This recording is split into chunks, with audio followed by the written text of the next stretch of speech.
देश के प्रधानमंत्री नरेंद्र मोदी के जन्मदिन के मौके पर जल शक्ति मंत्री स्वतंत्र देव सिंह अयोध्या पहुंचे। इसी दौरान उन्होंने कई कार्यक्रमों में शिरकत की। स्वतंत्र देव सिंह ने कहा कि जब देश आज़ाद हुआ था उस समय देश की परिस्थितियां, देश की स्थिति दयनीय थी। देश को आज़ादी मिली थी, लेकिन आज़ादी के मिलने के बाद जिस दिशा में राष्ट्र को बढ़ना चाहिए उस दिशा में देश आगे नहीं बढ़ सका। महाराज जी के गुरु चिन्ह से अलंकृत करने की कृपा करेंगे।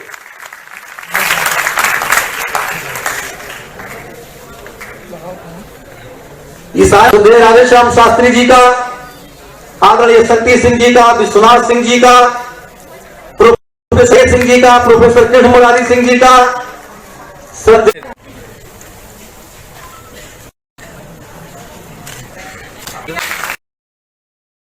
नरेंद्र मोदी जी का जन्मदिन है। देश की परिस्थितियां ऐसी थी, देश की स्थिति दयनीय थी, देश को आजादी मिला था, लेकिन देश की आजादी के बाद जिस दिशा में राष्ट्र आगे बढ़ना चाहिए था, जिस सोच के साथ आगे बढ़ना चाहिए था, लेकिन वो देश को आगे लेकर चलने में असमर्थ लोग दिखते थे। देश का सौभाग्य रहा कि सरदार पटेल भी उस समय गृह मंत्री के रूप में राष्ट्र की एकता, अखंडता को कायम रखा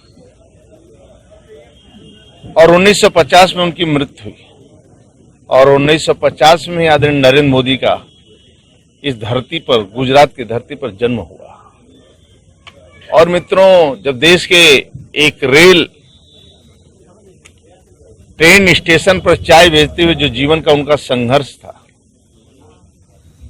और उनके जीवन को संघर्ष करते हुए 7 रेस कोर्स का सफर उनका, जब एक पत्रकार ने पूछा कि यह कैसा लगता है, तो उन्होंने कहा कि मेरा जीवन लोगों के लिए है, अपने लिए नहीं है। वह संघर्ष का समय था, वह जीवन मेरे लिए था, लेकिन अब मेरा जीवन दूसरों के लिए है।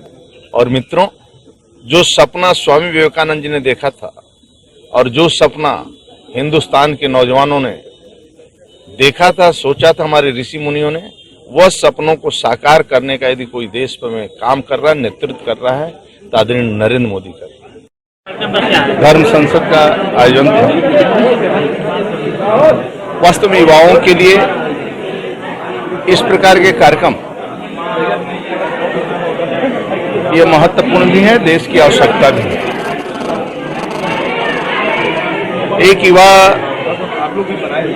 देश का नेतृत्व करने में सक्षम है, इसीलिए देश के अंदर आज युवाओं की ताकत के कारण आज मेरा देश युवा है और युवा ताकत के कारण ही आज दुनिया के अंदर प्रत्येक क्षेत्र में, चाहे डॉक्टर हो, चाहे इंजीनियर हो, चाहे किसी क्षेत्र में, डिजिटल हो, किसी क्षेत्र में आज यहाँ के युवा नेतृत्व पूरी दुनिया के अंदर कर रहा है। कहीं ना कहीं उसकी आवश्यकता पड़ती है।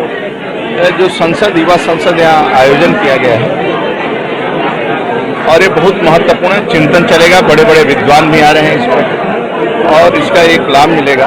और सबसे अच्छी बात है कि आदरणीय नरेंद्र मोदी के जन्मदिन के अवसर पर युवाओं के प्रेरणा स्रोत स्वामी विवेकानंद जी हैं और स्वामी विवेकानंद जी का भी नरेंद्र और ये भी नरेंद्र, आज देश के प्रधानमंत्री मोदी जी, आज उनका जन्मदिन है। जन्मदिन के अवसर पर युवा संसद का आयोजन किया गया है। जो सपना स्वामी विवेकानंद जी ने देखा था कि मेरी मां उच्च स्थान पर बैठे, पूरी दुनिया को दिशा दे, आज वो नरेंद्र मोदी के नेतृत्व में साकार हो रहा है और उस भूमिका में युवाओं की महत्वपूर्ण भूमिका है और करोड़ों युवक इस देश को लेकर आगे बढ़ेंगे। जातिवाद, क्षेत्रवाद, व्यक्तिवाद, परिवारवाद, वंशवाद से ऊपर एक राष्ट्रवाद के लिए सोचेंगे।